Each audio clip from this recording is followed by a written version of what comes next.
Shalom mes frères et sœurs en Christ. Nous sommes toujours le 18 février 2020. Je viens vers vous sous la recommandation du Seigneur. Le Seigneur m'a demandé de vous faire le partage de ma conversion. Je ne sais pas pourquoi il me l'a demandé, mais il m'a demandé de vous faire le partage de ma conversion. Nous avons commencé cette chaîne en novembre 2020. Et lorsque j'ai commencé, c'était sous la recommandation du Seigneur que je l'ai commencé. Tout ce que je fais, c'est le Seigneur qui me demande de le faire. Et tout ce que je vous dis, c'est le Seigneur qui me le dicte ou qui me le montre. Pour ceux qui sont abonnés, il y a possibilité d'aller voir les premières vidéos. J'ai commencé les premières vidéos par mon témoignage. Mais ce soir, le Seigneur m'a dit, je vais vous faire un petit briefing de mon témoignage. Et pour aider les frères et les sœurs qui ont des problèmes de connexion, je ne vais pas parler longtemps. Là, je commence, il est 35. Je vais essayer de parler une dizaine de minutes pour que tout le monde puisse suivre la vidéo. Et par la même occasion, j'aimerais vous dire aussi que certaines vidéos, notamment les toutes premières, les vidéos qui parlent de ma conversion, sont aussi disponibles sur YouTube. Vous allez sur YouTube, vous tapez « Tu vas le leur dire ». Nous avons commencé à poster certaines vidéos et ce sont les premières vidéos, là où je parle de mon témoignage, de comment le Seigneur m'a converti. Je ne suis pas née avec le don de prophétie. Je ne suis pas née avec le don de vision. C'est venu en 2017. Et je vais vraiment essayer d'être brève en 10 minutes. Et pour ceux-là qui voudront télécharger et écouter en hors connexion, il faudra aller les télécharger sur YouTube. Parce que sur Facebook, c'est pas possible. Donc le Seigneur m'a demandé de vous parler de ma conversion. J'étais une chrétienne, j'allais à l'église. J'allais à une église de réveil. Et on va dire que ma vie n'était pas parfaite avec le Seigneur. Quand je dis qu'elle n'était pas parfaite, il y avait encore des choses que le Seigneur me reprochait. Mais je vivais dans l'ignorance. On va le dire comme ça. Parce que je croyais que le fait d'aller à l'église, que le fait de participer, c'était suffisant pour être appelé un enfant de Dieu. J'allais tous les dimanches à l'église avec les enfants. Je participais autant que je pouvais. Je donnais mes dîmes, mes offrandes. Et ça avait commencé, comme je vous ai dit, en 2017. En 2017, vers la fin de l'année, dans notre église, nous avons un programme de prière que nous appelons le Kislev, ou alors le Kislev pour certains. On en parle dans la Bible, dans l'Ancien Testament. Nous le faisons tous les 9e mois de l'année, donc le mois de septembre. Et quand la période de ce programme de jeûne et prière avait commencé, je ne voulais pas participer. Ça avait commencé là, je ne voulais pas participer. Je ne voulais pas jeûner un mois. Et il y avait une voix qui me disait, au départ ça commençait par la voix. J'entendais d'abord la voix. Une voix qui me disait, tu vas jeûner. La voix me disait, tu vas jeûner. Et la voix avait tellement insisté que j'avais commencé par jeûner. Et ça a commencé comment? C'était un soir.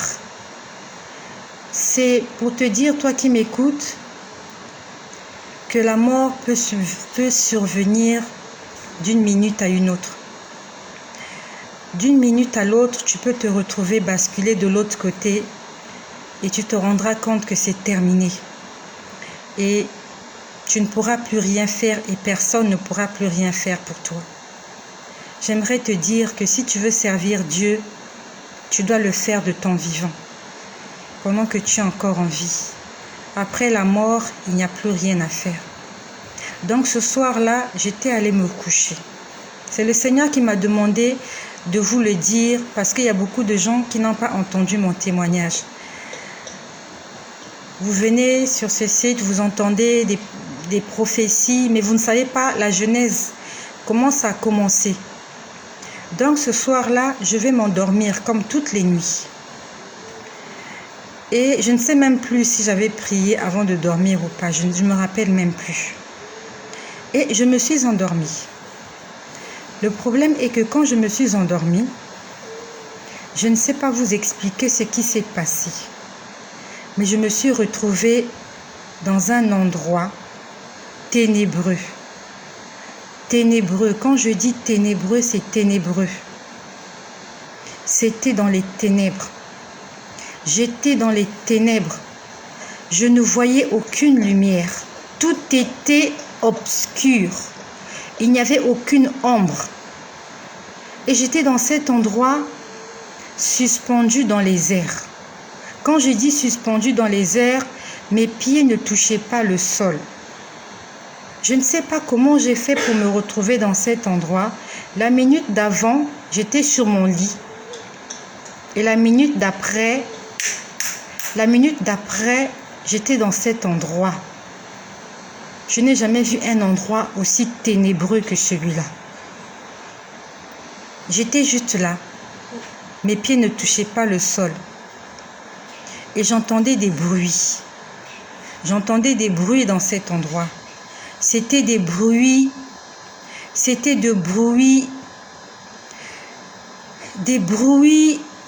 des choses qui tombaient. J'entendais des choses tomber. Donc j'avais l'impression, c'est comme si j'étais dans un puits. C'est comme si on m'avait jeté dans un puits et j'entendais des choses tomber. J'entendais des choses tomber. Les choses tombaient sans arrêt. Les choses tombaient sans arrêt et ça faisait un bruit comme tchou, tchou, tchou. Ça tombait, ça tombait, ça tombait, ça tombait. Les choses tombaient et j'étais là, dans cet endroit. Mes pieds ne touchaient pas le sol. Je ne voyais rien. Je ne voyais même pas mon corps. Il n'y avait même pas il n'y avait même pas une ombre. Il n'y avait même pas une silhouette. Parce que quand vous sortez dans la nuit, même quand il n'y a pas d'électricité, il y a une petite lueur. Dans cet endroit, il n'y a pas de lueur. Il n'y a pas de lueur dans cet endroit-là où je me suis retrouvée. J'étais là, suspendue dans les airs, en train d'entendre des choses tomber. Les choses tombaient. Et ça tombait sans arrêt, sans arrêt, sans arrêt. Les choses tombaient sans arrêt. Je suis restée là des heures. Je ne sais pas combien de temps je suis restée dans cet endroit. Mais quand j'étais là, je me posais juste la question de savoir quel est cet endroit et qu'est-ce que je faisais là. Parce que de toute ma vie, je n'avais jamais été dans un endroit aussi ténébreux. Jamais. De toute ma vie. Je n'avais jamais vu un endroit aussi obscur, aussi noir. Et j'étais là. J'entendais des choses tomber sans arrêt. Je vais être bref. Je vais vous faire ça en plusieurs petits morceaux pour ceux-là qui n'ont pas de grande connexion. J'ai commencé à 36, il me reste encore 3 minutes. Et je vais revenir comme ça là, vous l'expliquer de temps en temps. J'étais là, les choses tombaient, et ces choses tombaient sans arrêt. Je ne savais pas ce qui se passait autour de moi, je ne voyais rien du tout. Puis au bout d'un très long moment, je ne peux pas vous dire, la nuit fait 8 heures. Je ne sais même plus à quelle heure j'étais montée au lit, mais on nous demande de dormir 8 heures. Donc, je ne sais pas si j'ai fait 8 heures, je ne sais même pas combien de temps. En fait, il n'y a pas le temps. Il n'y a pas le temps. Je ne sais pas comment expliquer, mais il n'y a pas de temps dans cet endroit. Il n'y a pas de temps. Je ne sais pas comment vous expliquer ça, mais je ne sentais pas le temps. Donc, je ne peux pas vous dire actuellement combien de temps j'ai mis dans cet endroit. Je peux vous dire Si j'ai fait la cuisine, je peux vous dire que je suis restée approximativement une demi-heure à la cuisine. Mais dans cet endroit, je ne peux pas vous dire exactement combien de temps je suis restée. C'est un endroit qui n'a pas de temps. C'est un endroit vide. Les choses tombaient, les choses tombaient, les choses tombaient. Il faisait un bruit tout comme, je sais pas, comme des fûts. Vraiment, ça faisait un bruit comme lorsqu'on jette une bombe. J'ai vu ça dans les films. Lorsqu'on jette une bombe, non, un missile, quelque chose comme ça. Il y a un bruit que ça fait tout. C'était comme ça, c'était un bruit, on va dire un bruit sourd. Puis après, j'ai entendu une voix. C'était la voix d'un homme. Il me reste quelques minutes. C'était la voix d'un homme. Je ne l'ai pas vu. Mais cet homme était sur ma droite. Parce que lorsque la personne a parlé, j'ai tendu mon oreille vers la droite. Je savais que la personne était à ma droite. Il y a une personne qui m'a parlé. La personne m'a dit exactement ceci. Est-ce que tu entends ces bruits? Je lui ai dit oui, j'entends ces bruits. Je ne l'ai pas vu parce qu'il faisait obscur. Il m'a dit, est-ce que tu entends ces bruits? J'ai dit oui, j'entends ces bruits. Il me dit, est-ce que tu sais ce que c'est? Je lui ai dit, je ne sais pas ce que c'est. Il m'a dit, tu es en train d'entendre le bruit des âmes qui tombent en enfer chaque seconde. Je répète. Je vais vous répéter ça. J'ai entendu une voix, la voix d'un homme sur ma droite. Je ne l'ai pas vu. Il ne m'a pas touché. Il m'a juste parlé à l'oreille. Il m'a dit, est-ce que tu entends ces bruits? Je lui ai dit, oui, j'entends ces bruits. Il m'a dit, est-ce que tu sais ce que c'est? Je lui ai dit non, puisque je ne voyais rien. Il m'a dit, tu es en train d'entendre le bruit des âmes qui tombent en enfer chaque seconde. Et c'est comme je vous ai dit, ça tombait sans arrêt. Au départ, j'étais là, j'entendais juste des choses tomber, des chutes de quelque chose. Je ne savais pas ce que c'était. C'est la voix qui était à ma droite. Il y avait quelqu'un à ma droite qui m'a dit, ce sont les bruits des âmes qui tombent en enfer chaque seconde. J'avais réalisé que c'était des gens qui tombaient. C'était des êtres humains qui venaient de rendre l'âme sur terre, qui étaient en train de tomber en enfer. Et ça se passait comme ça, sans arrêt, non-stop. Tout, sans arrêt. Quand je vous dis sans arrêt, tout le temps que je suis restée dans cet endroit, j'ai entendu ces bruits. J'avais réalisé que moi aussi, je tombais dans cet endroit et que c'est le Seigneur qui avait stoppé ma chute. J'aimerais te poser la question ce soir.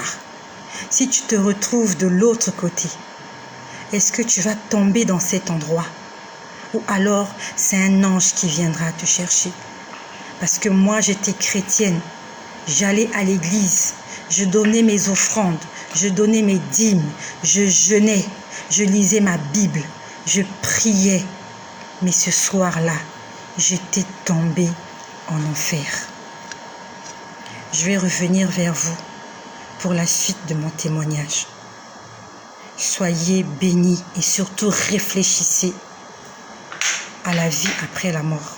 Réfléchissez sur l'endroit où vous allez passer votre éternité. Si ce partage a touché ton cœur, ne le garde pas pour toi-même. Partage-le à quelqu'un qui en a sûrement besoin.